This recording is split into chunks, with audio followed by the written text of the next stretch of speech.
গরমের দিনে আম ছাড়া তো কোনো কথাই হবে না, মানে টক ছাড়া। আর যেহেতু আমের সিজন, সেহেতু আম দিয়ে ভর্তা, আমের ডাল, আম দিয়ে আচার, সব কিছু আম দিয়েই হবে। তো হ্যালো গাইস, আসসালামু আলাইকুম, welcome back to my another video. ওই দিন আপনাদের সাথে আমি শেয়ার করেছিলাম যে কিভাবে আমি আম দিয়ে ভর্তা খাই। তো এটা সবাই খায়, আমিও আপনাদের সাথে শেয়ার করলাম। তো আজকে ডাল রান্না করবো আম দিয়ে, তো ভাবলাম একটু ভিডিও নিয়ে রাখি, স্মৃতি হিসেবে বেঁচে থেকে যাবে। তো এই তো আমি প্রথমে ফার্স্টে ডালগুলো নিয়ে নিলাম, আর এই জায়গায় 2টা আম দিয়ে রান্না করব। তো ডালগুলো ছিলা ভালো করে ধুয়ে নিতেছি, যাতে কইরা কোনো রকমের কষ না থাকে। এর পাশাপাশি এর সাথে কাঁচা মরিচ, পেঁয়াজ, রসুন, যা যা এভরিথিং ডালের জন্য লাগে সব কিছু আমি এই জায়গায় ধুইয়া ভালো করে কুটে নিচ্ছি। আর সবচেয়ে বড় সমস্যা আমার পেঁয়াজ কুচিতে, পেঁয়াজ কুচি কেন জানি আমার হয় না, আমি নিজেও জানি না। আগে অবহেলা করতাম কুচির সময়, আর এখন সত্যি সত্যি অবহেলাটা কাজে লেগে গেল। তো কোনো জিনিস অবহেলা করা ঠিক না, তাহলে আস্তে আস্তে সেই জিনিসটা আসলে ভালো হয় না, ওই অবহেলাতে আটকে থাকে।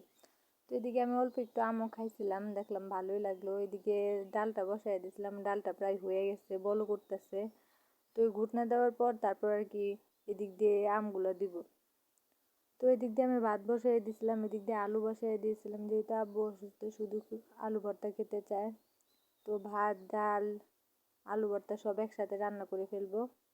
তো এদিকে রান্নার প্রসেসিং চলতেছিল, এদিক দিয়ে দিই ডালে সত্যি সত্যি বলক উঠে গেছে, এটা ঘুটনা দেওয়া শেষ, ডালগুলো পুরো ফিনিশ হয়ে গেছে। এর একটু পরেই আম দিতে হবে। তো এই পাশ দিয়ে আমি দেখতে আসতেছিলাম গরুটা কি করে। তো দেখলাম গরু একা একা বসে আছে, কি জানি খাইতেছে। গরু আমার দিকে তাকায় রয়েছে আমি আসাতেই। তো এই যে গরুর একটু এমনি দুষ্টামি করতে গেলাম, গরু দুষ্টামি তো বুঝেই না, খালি চাটান মারে।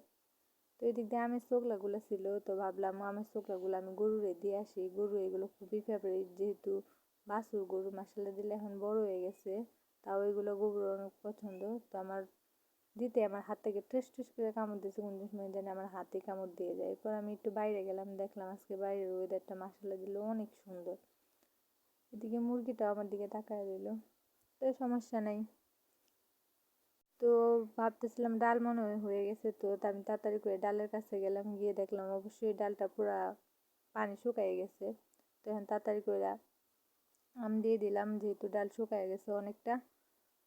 আর ঢাকনাটা দিয়ে দিলাম, নাড়াচাড়া করে একটু ঢাকনা দিয়ে দিলাম যাতে ডালটা সিদ্ধ হয়ে যায়। ডাল না, মানে যে আমটা সিদ্ধ হয়ে যায়। আর ঝালটা একটু কমায় দিলাম, কারণ আমি ওই জায়গায় গরুর সাথে একটু দুষ্টামি করতে করতে এদিক দিয়ে ডালে 12টা বাজে গেছে। আর এদিক দিয়ে ভাতও প্রায় হয়ে এসেছে, আর যেহেতু ভাত নরম করে খাই, তো ভাতটাও হয়ে যেতেছে, ভাতটাও নাড়াচাড়া দিতেছি।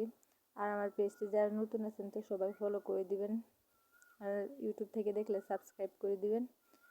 এই তো ডাল হয়ে এলো, এখন এগুলাকে এই মরিচগুলো বাজছিলাম ওই যে আলু ভর্তার জন্য।